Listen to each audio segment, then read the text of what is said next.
எல்ல வெள்ளவாய பிரதேசத்தில் நேற்றிரவு நடந்த அந்த கொடூரமான விபத்தில் 15 பேரோட உயிர்கள் காவு கொள்ளப்பட்டிருக்கு.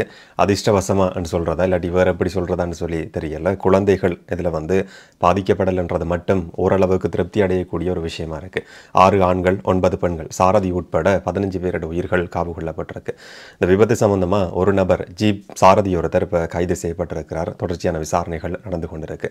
இந்த விபத்துக்கான காரணம் சம்பந்தமான ஒரு சில தகவல்களும் இப்போ வெளிவந்திருக்கு. நேற்றிரவு என்ன நடந்தது, இப்போ என்ன நடந்து கொண்டிருக்கின்றதை பற்றி இந்த வீடியோவில் பார்க்கலாம். எல்ல வெள்ளவாய பிரதேசத்தில் 23ஆம் கட்டை இல்லாட்டி 23வது கிலோமீட்டர் பிரதேசத்தில் தான் நேற்றிரவு ஒரு 9 மணிக்கும் 10 மணிக்கும் இடைப்பட்ட நேரத்தில் இந்த விபத்து நடக்குது. ஒரு மாநகர சபையினுடைய அங்கே இருக்கிற தங்காளி மாநகர சபையினுடைய உறுப்பினர்கள் குடும்ப சுற்றுலாவுக்குன்னு சொல்லி போயிருக்கிறாங்க. 30 பேர் சாரதி நடத்துனர்னு சொல்லி 30 பேர் இந்த பஸ்ஸில் பயணம் செய்திருக்கிறாங்க. அந்த குடும்ப சுற்றுலா முடிஞ்சு வீட்டுக்கு திரும்பி கொண்டிருந்த சந்தர்ப்பத்தில் இரவு நேரத்தில் தான் இந்த விபத்து நடக்குது. விபத்து நடக்கிறதுக்கு ஒரு சில நிமிஷங்களுக்கு முதல்ல அந்த பஸ் டிரைவர் அதில் இருந்தவர்களுக்கு பஸ்ஸில் இருந்தவர்களுக்கும் கண்டக்டருக்கும் நடத்துனருக்கும் சொல்லியிருக்கிறார், பிரேக் வேலை செய்யலைன்னு சொல்லி.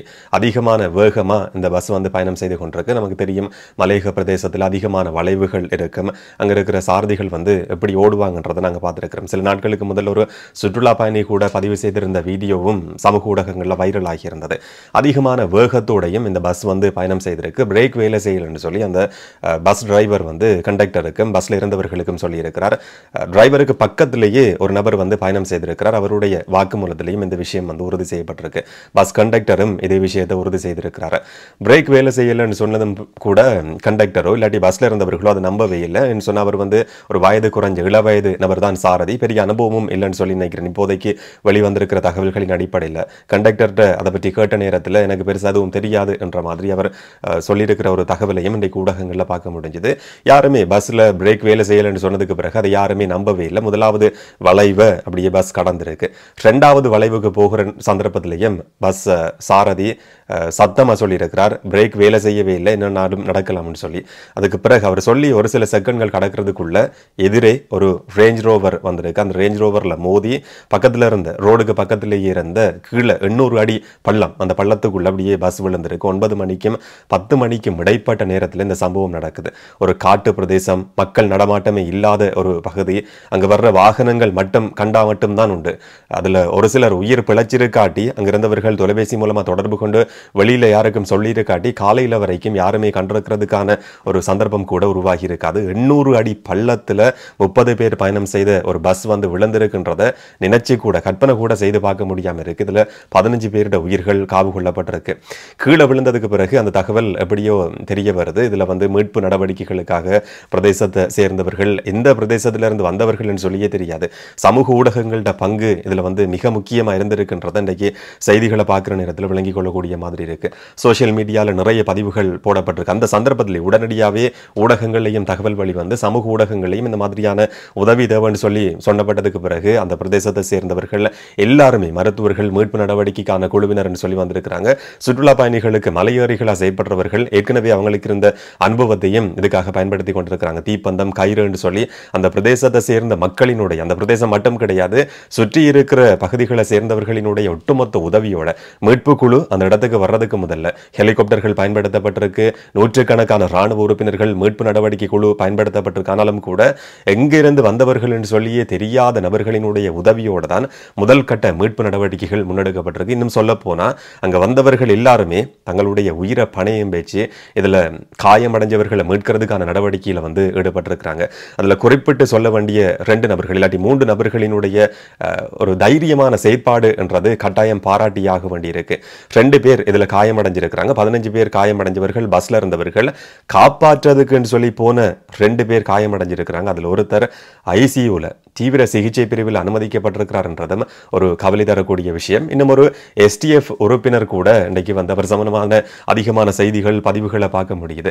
அவர் மீட்பு நடவடிக்கைகளுக்குன்னு சொல்லி போயிருக்கிறார். எஸ்டிஎஃப்ல எடுத்துக்கொண்ட முதல் கட்ட அந்த பயிற்சி தான் இந்த மாதிரி ரோப் கட்டி கீழே இறங்கி இருக்கிறார். 800 அடி ஆழத்தில் இறங்கி அங்கு காயமடைஞ்சவர்களையும் சடலங்களையும் இப்படியே கட்டி அணைச்சு கொண்டு மேலே கொண்டு வந்திருக்கிறார். அப்படி கொண்டு வர்ற சந்தர்ப்பத்தில் மேலே இருந்து ஒரு கல் விழுந்து அவருடைய தலையில நெற்றி பகுதியில் கடுமையான ஒரு காயம் ஏற்பட்டிருக்கு, இரத்த போக்கும் ஏற்பட்டிருக்கு. அந்த சந்தர்ப்பத்திலையும் கூட எனக்கு இப்போதைக்கு எந்த விதமான பிரச்சனையும் கிடையாது, நான் இவங்களை காப்பாற்றேன் மேலே கொண்டு போறேன்னு சொல்லி ரோப் கட்டி இறங்கி எஸ்டிஎஃப் அந்த பயிற்சி தான் எனக்கு உதவி செய்தது என்று சொல்லி அவர் ஊடகங்களுக்கு சொல்லி இருக்கிறதையும் பார்க்க முடியுது.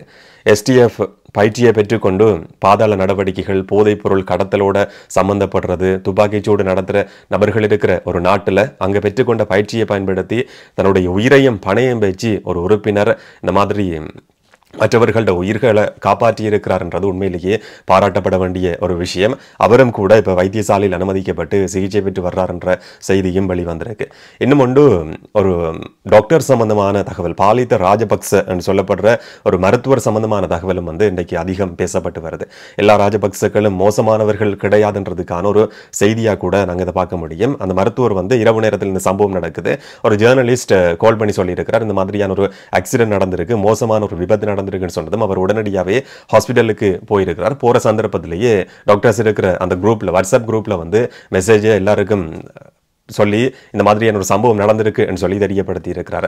அதுக்கு பிறகு அவர் தன்னுடைய மருத்துவ குழுவையும் கூட்டிக் கொண்டு அந்த சம்பவ இடத்துக்கு உடனடியாகவே போய் பொருட்கள், மருத்துவ உபகரணங்களோட கீழே அந்த பள்ளத்தாக்குக்குள்ள இறங்கி இருக்கிறார். 800 அடி ஆழமான அந்த பள்ளத்தாக்குல கயிறு கட்டி தான் மீட்பு நடவடிக்கைகளுக்கான குழு இறங்கி இருக்கு. அதே மாதிரி இந்த மருத்துவ குழுவும் அந்த கீழே இருக்கிற மக்களை முதல் கட்ட சிகிச்சைகளை கொடுக்கறதுக்குன்னு சொல்லி ஒரு மருத்துவ குழுவும், இந்த பாலித்த ராஜபக்ச என்று சொல்லப்படுற நபர் தலைமையிலான மருத்துவ குழுவும் கீழே இறங்கி இருக்கு. ஒவ்வொருவர்கிட்டையும் இருந்து கிட்டத்தட்ட 20 கிலோகிராம் எடை இருக்கிற மருத்துவ உபகரணங்களை கொண்ட அந்த பேக்கோட தான் இவங்க கீழே இறங்கி இருக்கிறாங்கன்ற ஒரு தகவலும் கூட வெளிவந்திருக்கு. முதல் கட்ட சிகிச்சைக்கு தேவையான ஒரு 4 தொடக்கம் 5 பேருக்கு முதல் கட்ட சிகிச்சையை கொடுக்கக்கூடிய உபகரணங்கள், அதுக்கான மருத்துவ வசதிகளை கொண்ட ஒரு பேக், 20 கிலோகிராம் எடை இருக்கிற பேக்கோட அந்த ரோப்ல அந்த கயிறை கட்டி அவங்களும் கீழே 800 அடி ஆழமான அந்த பள்ளத்தாக்குக்குள்ள இறங்கி சேலன் கொடுக்கிறது, முதற்கட்ட மருத்துவ வசதிகளை கொடுத்ததுக்கு பிறகு அங்க பாதிக்கப்பட்டவர்கள், காயமடைஞ்சவர்கள் மேல் அனுப்பப்பட்டிருக்கிறாங்க. அதுக்கு பிறகு ஆம்புலன்ஸ் மூலமா வைத்தியசாலைகளுக்கு கொண்டு போகப்பட்டிருக்கிறாங்க. ஒரு பக்கம் இந்த மாதிரியான மருத்துவர்கள் இல்லாட்டி மீட்பு நடவடிக்கைகளோட சம்பந்தப்பட்ட நபர்கள், சாதாரணமான பொதுமக்கள் தங்களுடைய உயிரையும் பணையும் வச்சு இவங்களை மீட்கிறதுக்கான முயற்சி ஒரு பக்கம் முன்னெடுக்கப்பட்டு இருந்திருக்கு. அந்த சந்தர்ப்பத்தில் எந்த விதமான பிரிவினையும் வேறுபாடும் கிடையாது. இன்னும் ஒரு பக்கம் இந்த ஆம்புலன்ஸ் பயணம் செய்த சந்தர்ப்பத்திலையும் ஆம்புலன்ஸ் வருதுன்னு சொல்லி கூட தெரியாம அதை விளங்கி கொள்ளாம, அப்படி தெரிஞ்சும் கூட வழிவிடாம பயணம் செய்திருக்கிற ஒரு சில வாகனங்கள் போன காட்சிகள் கூட இன்னைக்கு ஊடகங்களில் வெளிவந்திருக்கிறத பார்க்க முடியுது. இந்த மாதிரியான நபர்களும் எங்க நாட்டில் இருக்கிறாங்க.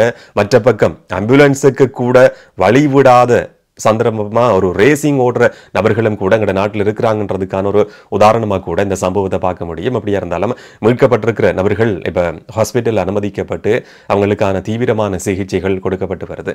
ஜனாதிபதி ஊடக பிரிவால அறிவிக்கப்பட்டிருக்கிற ஒரு விஷயம், பாதிக்கப்பட்டவர்களினுடைய குடும்பங்களுக்கு, உயிரிழந்தவர்களோட குடும்பங்களுக்கு தலா 10 லட்சம் ரூபாய் பணம் கொடுக்கப்படும் என்ற ஒரு அறிவிப்பு வெளிவந்திருக்கு. இன்னைக்கு பாதிக்கப்பட்டவர்களை, காயமடைஞ்சிருக்கிறவர்களை ஒரு அமைச்சர் கூட போய் பார்த்திருக்கிறார். சமந்த வித்யாரத்ன நேரடியாக ஹாஸ்பிட்டலுக்கு போய் அவங்கள பார்த்திருக்கிறார். அந்த குடும்பங்களுக்கு தேவையான உதவிகள் செய்து கொடுக்கப்படும் என்ற வாக்குறுதியும் அமைச்சரால் கொடுக்கப்பட்டிருக்கு. இன்னொரு பக்கம் எதிர்க்கட்சி தலைவர் சஜித் பிரேமதாச கூட ஒரு அறிக்கையை வெளியிட்டிருக்கிறார். பாதிக்கப்பட்ட குடும்பங்களுக்கு இரங்கல் சொல்லியிருக்கிறார். அதே சந்தர்ப்பத்தில் இந்த மாதிரியான சம்பவங்கள் எதிர்காலத்தில் நடக்காத விதத்தில் கொள்கை ரீதியான ஒரு தீர்மானத்துக்கு அரசாங்கம், அரசியல்வாதிகள் எல்லாருமே நாங்க வர வேண்டியது கட்டாயமானது என்ற மாதிரியான ஒரு கருத்தை சஜித் பிரேமதாச சொல்லியிருந்ததையும் பார்க்க முடிஞ்சது. இந்த விபத்துல அதிர்ஷ்டவசமா 15 பேருடைய உயிர்கள் காப்பாற்றப்பட்டிருக்கு என்றுதான் சொல்ல வேண்டியிருக்கு. 800 அடி ஆழத்துல அந்த பஸ் விழுந்து அந்த பஸ்ஸுக்கு ஏற்பட்டிருக்கிற சேதம் சம்பந்தமான வீடியோக்கள், புகைப்படத்தை பார்க்குற நேரத்திலேயே அந்த பஸ்ல இருந்தவர்களோட மனநிலை எப்படி இருக்கும் என்றதை ஓரளவுக்கு விளங்கி கொள்ளக்கூடிய மாதிரி இருக்கு. அப்படியா இருந்தாலும் அந்த காப்பாற்றப்பட்டிருக்கிற 15 பேரும் ஹாஸ்பிட்டல் அனுமதிக்கப்பட்டிருக்கிறாங்க. காப்பாற்றுறதுக்காக போன 2 பேரும் தொடர்ச்சியாக அவங்களுக்கும் கூட சிகிச்சைகள் கொடுக்கப்பட்டு வருது. பாதிக்கப்பட்டவர்களினுடைய குடும்பங்களுக்கான பண உதவியும் அரசாங்கத்தால் அறிவிக்கப்பட்டிருக்கு. சாரதிகள் சம்பந்தமான குற்றச்சாட்டு தான் இந்த மாதிரியான விபத்து நடந்ததுக்கு பிறகு இருக்கும். இந்த சந்தர்ப்பத்திலேயே பஸ் என்னதான் பிரேக் வேலை செய்யலன்னு சொன்னாலும் கூட அந்த சாரதியினுடைய அனுபவம் சம்பந்தமான ஒரு சந்தேகம் இருக்கு. பஸ் வேகமா பயணம் செய்திருக்கின்ற விஷயமும் இப்போதைக்கு போலீசால உறுதி செய்யப்பட்டிருக்கு. எதிரில் வந்த அந்த ரேஞ்ச் ரோவரோட சாரதியும் இப்போதைக்கு கைது செய்யப்பட்டிருக்கிறார். அவருடையும் விசாரணைகள் நடந்து வருது. அண்மைய காலத்தில் நடந்திருக்கிற மிக கொடூரமான, மிக மோசமான ஒரு பஸ் விபத்தா இந்த சம்பவமும் பதிவாகி இருக்கு. இந்த மாதிரியான சம்பவங்கள் எதிர்காலத்தில் நடக்கக்கூடாதுன்றதுதான் எல்லாருடைய எதிர்பார்ப்பும். ஆனால் சாரதிகள் தான், அவங்களோட கையில் தான் எல்லாமே இருக்கு. சாரதிகள் ஒழுங்காக செயற்படுவாங்களா இருந்தால் இந்த மாதிரியான சம்பவங்கள் தவிர்க்கப்படும். இனிவரும் காலத்திலேயாவது அவங்க இந்த மாதிரியான கொடூரமான சம்பவங்களை பார்த்து திருந்துவாங்கன்னு சொல்லி நம்ம நம்புவோம். இன்னும் ஒரு வீடியோவில் இன்னும் ஒரு தகவலோடு சந்திக்கலாம். வணக்கம்.